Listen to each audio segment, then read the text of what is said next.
Minggu 2 Oktober 2022 adalah minggu biasa ke-27C. Pewartaan Injil diambil dari Injil Lukas. Lalu kata rasul-rasul itu kepada Tuhan, "Tambahkanlah iman kami." Jawab Tuhan, "Kalau sekiranya kamu mempunyai iman sebesar biji sesawi saja, kamu dapat berkata kepada pohon ara ini, 'Terbantunlah engkau dan tertanamlah di dalam laut,' dan ia akan taat kepadamu. Siapa di antara kamu yang mempunyai seorang hamba yang membajak atau menggembalakan ternak baginya akan berkata kepada hamba itu setelah ia pulang dari ladang, 'Mari segera makan.' Bukankah sebaliknya ia akan berkata kepada hamba itu, 'Sediakanlah makananku, ikatlah pinggangmu, dan layanilah aku sampai selesai aku makan dan minum. Dan sesudah itu engkau boleh makan dan minum.' Adakah ia berterima kasih kepada hamba itu, karena hamba itu telah melakukan apa yang ditugaskan kepadanya? Demikian jugalah kamu. Apabila kamu telah melakukan segala sesuatu yang ditugaskan kepadamu, hendaklah kamu berkata, 'Kami adalah hamba-hamba yang tidak berguna.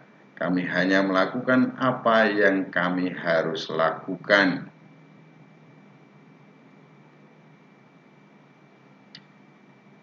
Entahlah bagaimana persisnya sehingga para rasul meminta tambahan iman kepada Yesus. Tentu aku berpikir bahwa bagaikan duit, iman itu tidak memadai atau tidak cukup untuk kebutuhan hidup. Bukankah hidup manusia ada di dalam kekurangan? Meskipun sudah kaya raya dan berkuasa, orang tetap saja merasa berkekurangan. Ini bisa ditemukan di dalam fenomena korupsi. Jawaban Yesus aku pikir mau menunjukkan bahwa iman tidaklah sebagaimana dipikirkan rasul-rasul. Gambaran biji sesawi dipakai Yesus untuk menunjukkan betapa iman itu memiliki daya yang luar biasa.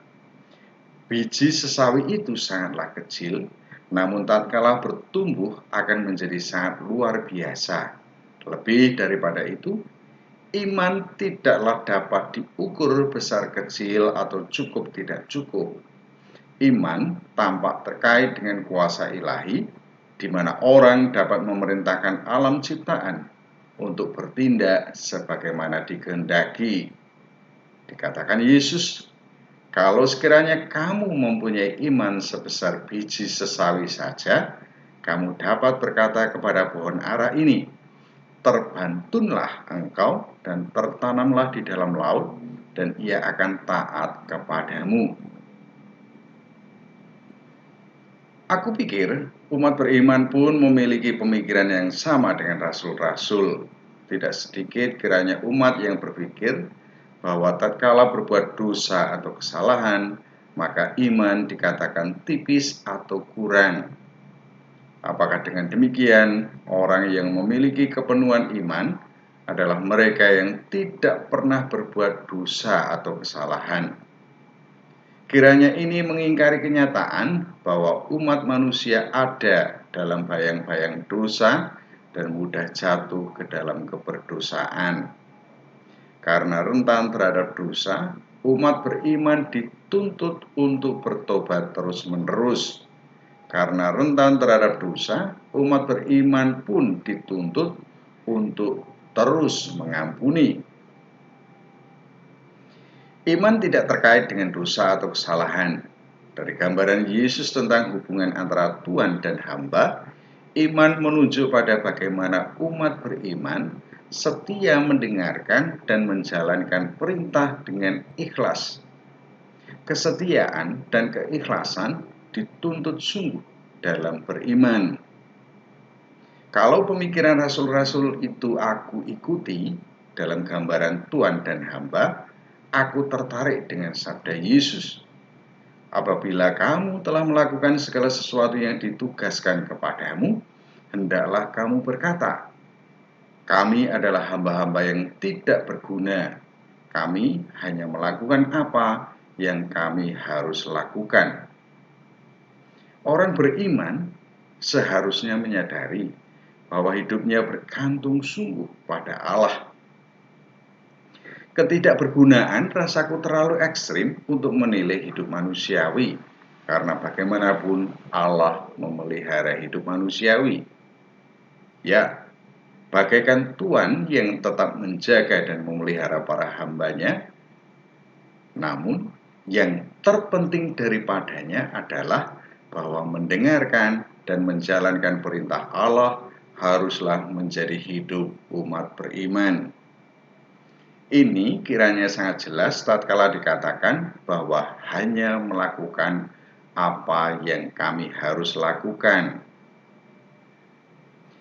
Bagaimana dengan pengertian bahwa iman terkait dengan kuasa ilahi? Aku rasa dengan gambaran Tuhan dan hamba, kuasa ilahi itu tampak dari perintah yang diterima dan dijalankan oleh para hamba. Sang Tuhan memang dapat mengerjakannya sendiri, namun ia melimpahkannya kepada para hambanya. Dengan gambaran seperti itu, umat beriman pada dasarnya menerima kewenangan dari Allah untuk mengerjakan apa yang dikehendakinya. Dalam arti seperti inilah aku memahami iman terkait dengan kuasa ilahi. Dikatakan oleh Yesus, kalau sekiranya kamu mempunyai iman sebesar biji sawi saja, kamu dapat berkata kepada pohon ara ini, terbantunlah engkau dan tertanamlah di dalam laut, dan ia akan taat kepadamu. Sangat luar biasa iman sebesar biji sesawi. Kuasa untuk memindahkan pohon ara hanya dengan mengucapkan perintah. Namun yang terpikirkan olehku adalah kesetiaan dan ketulusan dalam mendengarkan dan menjalankan perintah, bukan memerintahkan. Itu berarti bagiku bahwa melakukan hal-hal kecil, sederhana, dan sering dikatakan tiada guna akan sungguh menjadi luar biasa bagi mereka yang dengan setia dan tulus mengerjakannya. Aku ingat akan ibuku yang sepanjang hidupnya selalu menyediakan wedang teh setiap pagi bagi semua orang yang ada di rumah. Kalau anak-anak kumpul, pastilah ada 7 gelas wedang teh untuk bapak, ibu, dan kami berlima. Tidak lupa, sarapan pun sudah tersedia. Apa yang dilakukan ibu setiap pagi sebelum kami bangun tidak hanya berlangsung 1 atau 2 tahun. Sepanjang hidupnya, ibu pasti berbuat demikian. Tidak ada keluhan sedikit pun tentangnya. Tidak ada di antara kami anak-anaknya yang disuruh untuk membantu atau menggantikan perannya untuk menyiapkan makanan dan minuman. Semua dilakukannya sepanjang hidupnya. Keluhan yang jarang kudengar adalah bahwa ibu pusing. Karena sakit, ia tidak dapat menyiapkan makanan dan minuman. Secara implisit, terdengar suara permohonan maaf dari ibu.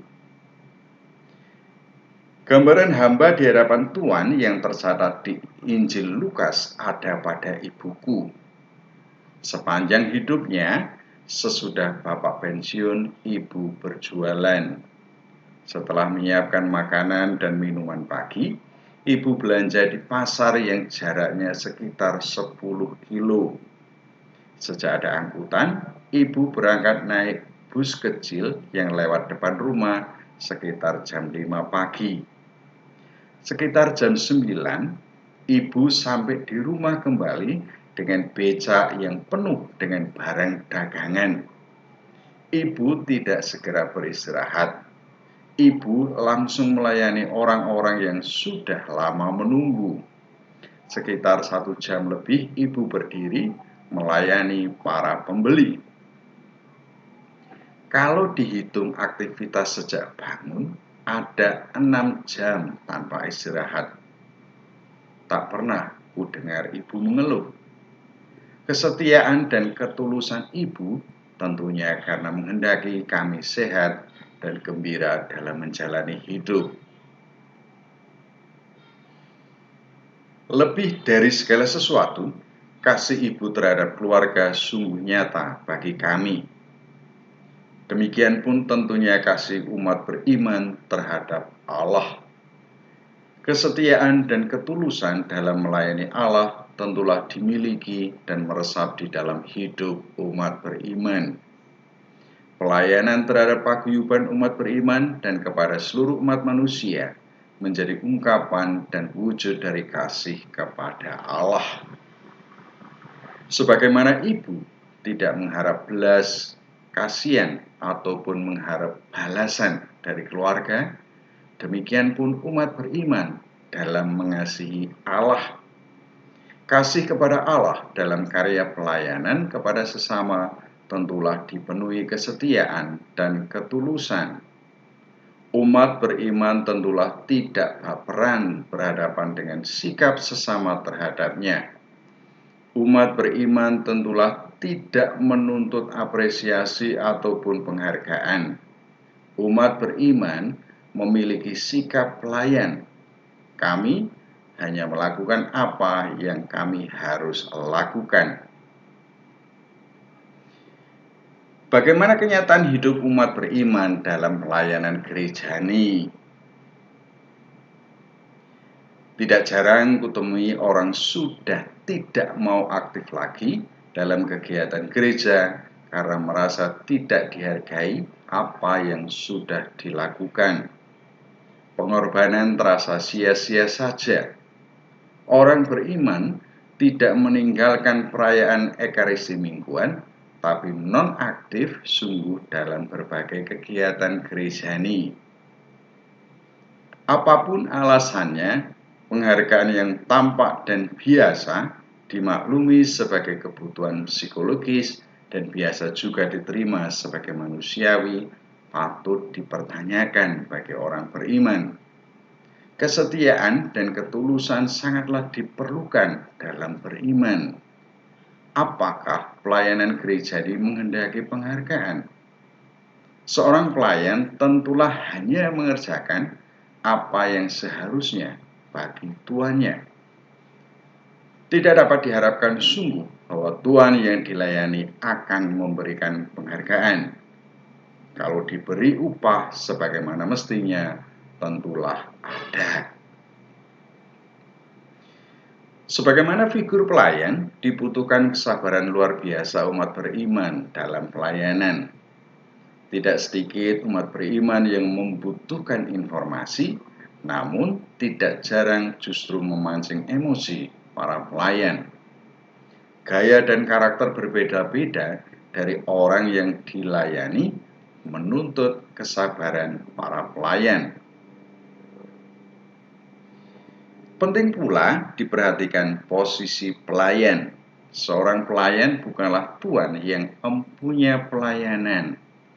Dalam karya pelayanan gerejani, tentulah tuan yang empunya pelayanan adalah Tuhan Yesus. Apa yang dikehendaki Tuhan Yesus itulah yang harus dikerjakan para pelayan.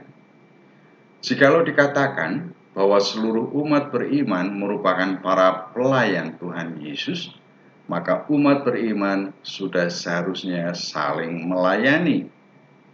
Sesama pelayan tentulah tidak saling melukai. Sesama pelayan membuat umat beriman bergerak bersama, membangun paguyuban penuh kasih. Paguyuban penuh kasih itu tentulah diwarnai oleh kesetiaan dan ketulusan dalam pelayanan. Meski terbagi-bagi dalam tugas pelayanan, namun itu tentulah tidak berarti bahwa orang lain tidak boleh membantu. Orang sungguh betah karena di sana ia tidak hanya memperoleh pelayanan, tetapi sekaligus juga diberi kesempatan melayani. Oleh karena itu, paguyuban penuh kasih itu tentulah bersifat terbuka.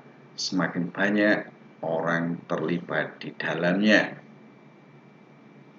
Kesetiaan dan ketulusan juga membutuhkan daya tahan. Orang sering dengan mudah tidak tahan terhadap kritikan atau masukan negatif terhadapnya. Para pelayan seharusnya membiasakan diri dengan evaluasi dari orang lain. Kritikan, masukan, dan evaluasi akan memperkembangkan tidak hanya bagi diri sendiri, tetapi sekaligus juga paguyuban. Berhadapan dengan permintaan rasul-rasul, tambahkanlah iman kami. Yesus menegaskan bahwa iman sebesar biji sesawi pun mampu memerintahkan pohon ara untuk berpindah. Dari sini, kiranya Yesus menegaskan bagaimana seharusnya orang beriman dengan gambaran hubungan antara hamba dan Tuhan. Seorang hamba hanya melakukan apa yang seharusnya, yakni apa yang diperintahkan oleh tuannya. Secara analogis, orang beriman tentunya berpegang pada sabda Allah, tidak sekadar apa yang diperintahkan oleh Allah, tetapi sungguh apa yang dikehendaki Allah pada dirinya.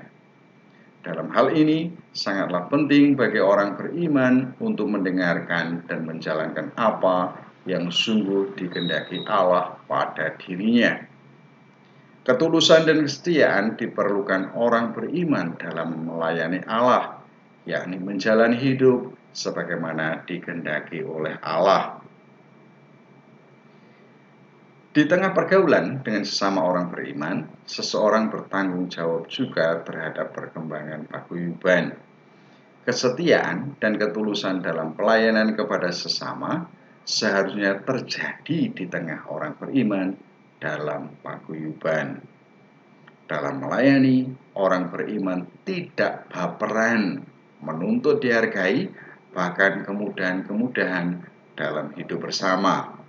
Orang beriman saling melayani dengan ketulusan dan kesetiaan. Semoga demikian. Amin.